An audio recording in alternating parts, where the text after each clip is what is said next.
নবী সাল্লাল্লাহু আলাইহি ওয়াসাল্লামের জীবনের শেষ আমল কি ছিল? মিসওয়াক ছিল। নবী করিম সাল্লাল্লাহু আলাইহি ওয়াসাল্লামের জীবনের শেষ আমল, যে আমলের পরে আর কোন আমলের সুযোগ পান নাই, এই আমলের পরে তিনি দুনিয়া থেকে বিদায় নিয়ে গেছেন, তার জীবনের লাস্ট আমল কি ছিল? মিসওয়াক।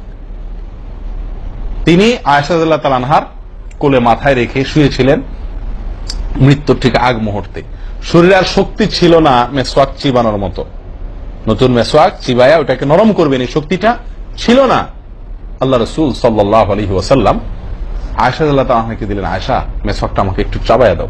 তিনি চাবায়া নরম করে দিলেন, এরপর নবী সাল্লাল্লাহু আলাইহি ওয়াসাল্লাম মেসওয়াকটা করলেন। বাস, এই মেসওয়াকের পরে তার মৃত্যু এবং এই মেসওয়াকের মাঝখানে আর কোনো আমল করার সুযোগ ছিল না।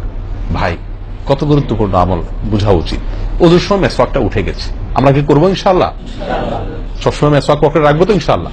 ওজুর সময় মেসওয়াক কখন করবেন, এটা নিয়ে ওলামাদের দুটি মত পাওয়া যায়। বেশিরভাগ ওলামাদের মত এবং বিশুদ্ধ মত হলো কুলি করার সময় আমরা মেসওয়াক করব। কুলি করার সময় আপনি বিসমিল্লাহ বলে হাত ধুলেন, এরপরে কুলি করলেন।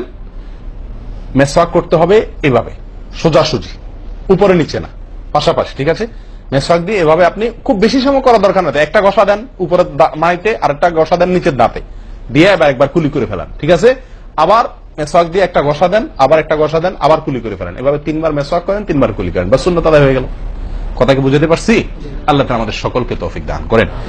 প্রিয় ভাইরা, তাহলে ওযুর মধ্যে আমাদের যে খুঁতগুলো আছে আমি সেগুলো ধরা দেওয়ার চেষ্টা করছি। একটা বড় খুঁত, যে খুঁত থেকে আমরা বেশিরভাগ লোকই মুক্ত নই, সেটি হলো মেসওয়াক বিহীন ওযু। লক্ষ্য করবো তো ইনশাআল্লাহ। আল্লাহ আমাদেরকে আমলের তৌফিক দান করেন। একান্ত না থাকলে আঙ্গুল দিয়ে করলেন, কিন্তু আপনি নিয়মিত আঙ্গুল দিয়ে করলেন সেটা না, মেসওয়াকই করা উচিত।